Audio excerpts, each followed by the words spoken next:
This video is probably about the most important part of teaching and learning, and that's understanding the learners. And it covers chapters 1.6, 12.9, and 12.10 in my book. The aim of the 12 videos is to provide a brief introduction to the main themes in the book. The book is free and online through BC Campus. That's the URL. You're free to use the book in your teaching, or you can use it with students in your class if that's of value to you. And it's arranged through the use of, through BC Campus, who provide the servers and have an open textbook project of which this is a part. This particular video is understanding students, and covers chapters 1.6, 12.9 and 12.10.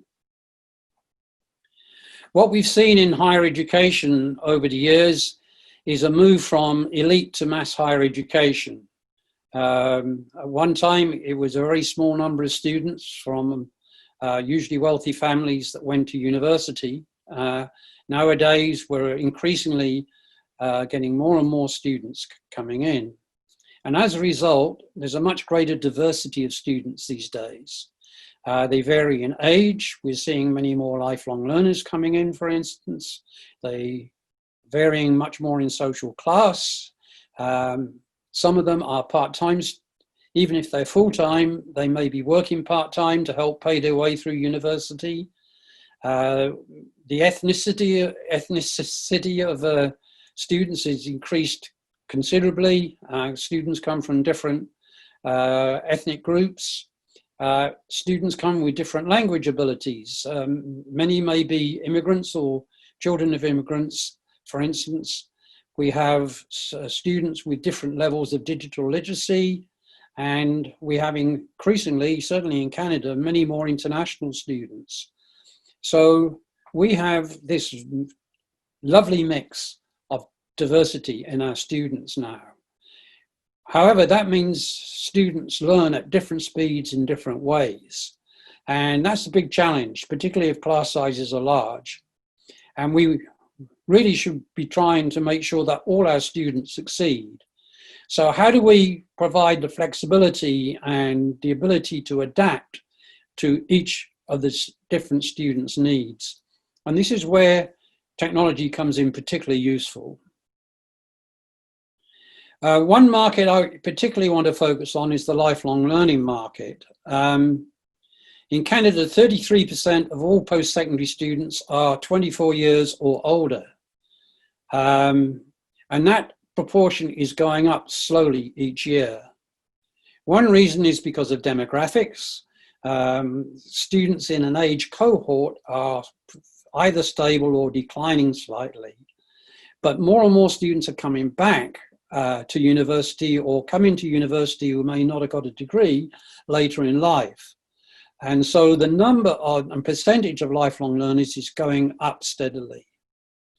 Also, that's being driven by a changing job market where students having to learn new skills after they've left university. Many of these lifelong learners already have a degree or a college diploma. For instance, we have an Institute of Technology in Vancouver where more than half the students are university students coming in to a College of Technology to get further qualifications, for instance. There's a demand for different qualifications now amongst the lifelong learners. They don't want to go back and do a whole degree again. They've probably done that already, but they do want recognition for any further studies that they've been doing.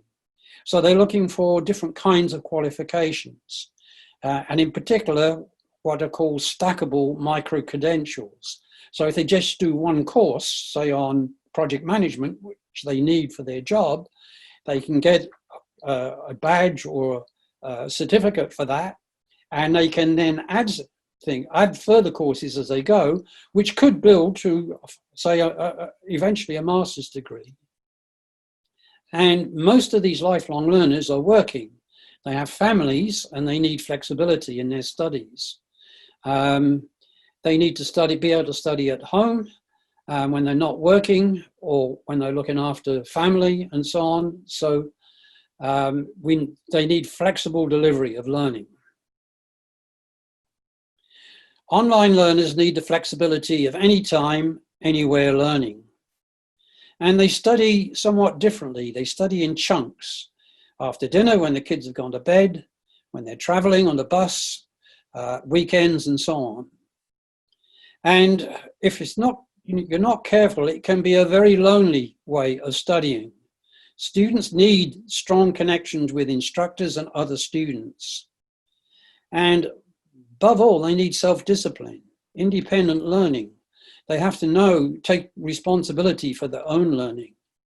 Now, fortunately, independent learning is a skill that can be taught, and it's a very important skill because we want students to go on learning after they graduate from our programs. So we should be building that in as one of the skills that we're trying to inculcate in students when they're with us. So what are the implications for teaching? Well, first of all, we have to provide learning that can be accessed at any time and anywhere.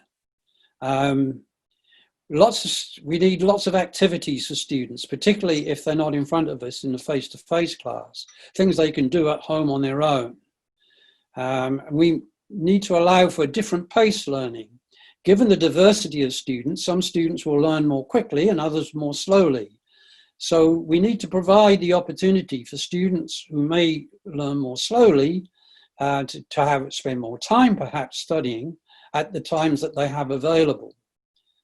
We need flexible scheduling of teaching, as much asynchronous teaching as possible. In other words, students don't have to be at a particular place or at a particular time. They can study at any spare moment that they have.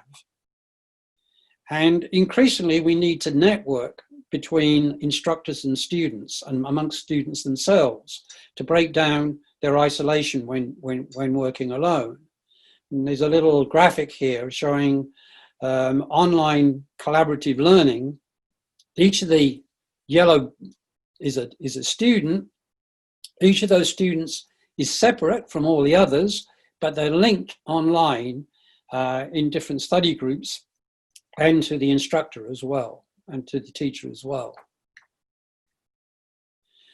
Further implications for teaching, we need to create online learning environments. That's more than just a set of readings, but a whole course in a box, if you like. We call these learning management systems or virtual learning environments. Examples are Blackboard, Canvas, Moodle, Desire to Learn. And what these learning environments do, they enable you to structure your learning for students who may not be coming to campus every week. It allows for asynchronous learning where students can log in whenever they want to, access learning materials and do activities at any time. They can access content through the learning management system. They've got secure online discussion forums, and that's very important. This is not like social media where anybody can jump in. It's a closed environment like a classroom. It just happens to be online. And also you can get assessment through the learning management system. And students need a structure. They need flexibility, but also deadlines. They need to know when they have to do things by. They need to know what they need to do each week. So they need that kind of structure. And the learning management system can provide that structure of weekly activities and assignment days. And you need to manage the student workload. I recommend 8 to 10 hours per week per course. That's probably, often online students can only manage 2 or 3 courses at the most at any one time. So again, you need flexibility in the program so that students can take longer to graduate. And the other really important thing for specifically online learners, but for any kind of learner really, is for the instructor to communicate with other students. So you set clear student expectation and tasks. You might want to have an optional or an extra unit on how to study online to get them going, or how to study in a blended mode. Use discussion forums so that students can connect with each other, and also you be present in those forums, Try to respond within 1 to 2 working days if students send you emails and so on, so they know you're around and that you're caring about them. Set up online group work, for instance, for collaborative learning to give students a sense of being part of a community, even though it's online. And look at formative assignments, because you can track the students' work and you can see how they're progressing over time. So different students will have different needs. You need to provide learning in different modes as well, in different medias. Some students like to read a lot. Some students prefer to listen to lectures. So you need to mix and match different ways of teaching, and this is what the book goes into.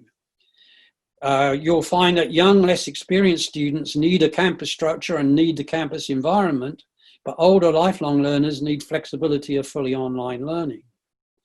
And some of the younger students are working part-time and they need a blended learning, a mix of online and campus. And the mix of online and face-to-face will also depend on the subject matter, what works best. And there's another module, another set of chapters on that in the book. So if you want more information on this topic, it's there in the book, which is available from this website. And the next video will be on theories of learning. Thank you very much, and I look forward to seeing you in the next video.